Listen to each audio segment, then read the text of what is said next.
Salut, je te retrouve aujourd'hui pour te parler de la lettre personnelle adressée à une personne non familière dans le cadre de l'activité expression écrite.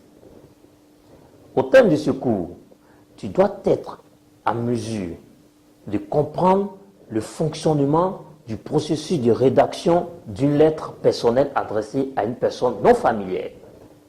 À cet effet, on se pose bien la question de savoir qu'est-ce qu'une lettre personnelle adressée à une personne non familière? Eh bien, c'est tout simple. C'est une lettre que l'on adresse à une personne qu'on ne fréquente pas, à une personne qu'on n'a jamais vue. Mais cette rédaction prend en compte plusieurs parties. Nous avons à l'extrémité, juste en haut à l'extrémité droite, le nom de l'expéditeur, c'est-à-dire celui qui envoie la lettre. Cet expéditeur, je vais le nommer Daniel Lobia. Juste en dessous de son nom est notée l'adresse postale BP 508 Abidjan. Juste en face est notée la date. La date doit être la date de rédaction de la lettre. Juste en dessous du nom est notée la formule d'appel qui doit être Monsieur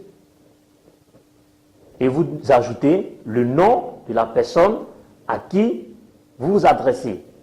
Si c'est une personnalité politique, vous notez par exemple Monsieur le ministre. Mais dans le cas d'espèce, Monsieur Lobia s'adresse à une personne qu'il ne connaît pas. Donc il dira tout simplement Monsieur.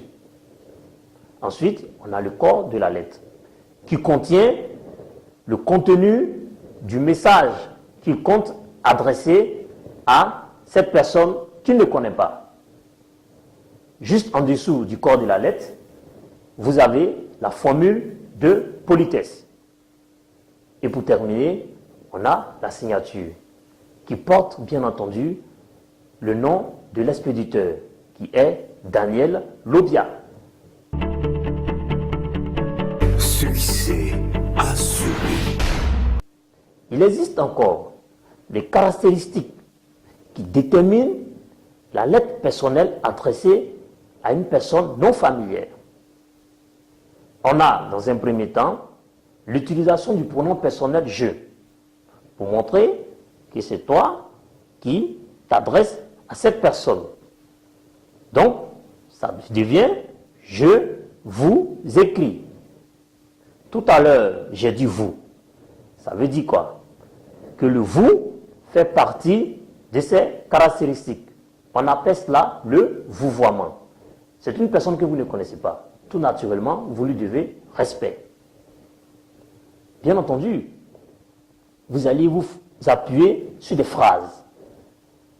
Les phrases déclaratives pour exprimer clairement ce que vous pensez. Mais il peut y avoir aussi des phrases interrogatives pour manifester soit le désir d'un renseignement ou soit d'une inquiétude. Ainsi, les caractéristiques sont formulées pour pouvoir rédiger en bonne et due forme la lettre personnelle adressée à une personne non familière. Et nous avons la formule de politesse qui s'écrit juste en dessous du corps de la lettre.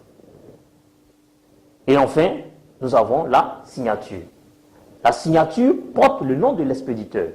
Ici, l'expéditeur n'est rien d'autre que Daniel Lobia. Donc la signature doit porter juste en dessous Daniel Lobia. J'espère que tu as parfaitement compris la démonstration et le processus de rédaction de la lettre personnelle adressée à une personne non familière. Je ne vais pas te laisser partir comme ça. Nous devions faire un exercice. L'exercice est tout simple. Application. Vous vous rendrez à une bibliothèque. Tu te rends à une bibliothèque. Tu rencontres le directeur de cette bibliothèque. Et tu aimerais emprunter des livres. Celui-ci te réclame la rédaction d'une lettre. Arrivé à la maison, tu t'assois sur ta table une feuille, un stylo, et tu décides d'adresser la lettre pour l'obtention des livres à cette bibliothèque. En t'appuyant sur cette démonstration, je pense que tu serais capable de le faire sans aucune difficulté. Pour t'aider, on fera la progression ensemble. Tu diras: Monsieur le directeur de la bibliothèque, je viens par la présente solliciter auprès de vous un emprunt de livres afin d'améliorer mon bagage littéraire ou grammatical. Et tu termines par la formule de politesse. Dans l'attente d'une suite favorable, je vous prie d'agréer, Monsieur le directeur, l'expression de ma plus haute considération. Et vous signez à partir de votre nom, à partir de ton nom. Est-ce que c'est clair? J'espère que tu as bien compris. Je sais compter sur toi. Dès aujourd'hui, tu pourras adresser une lettre à une personne non familière, sans aucune difficulté. D'ici là, porte-toi bien et au revoir. Succès assuré.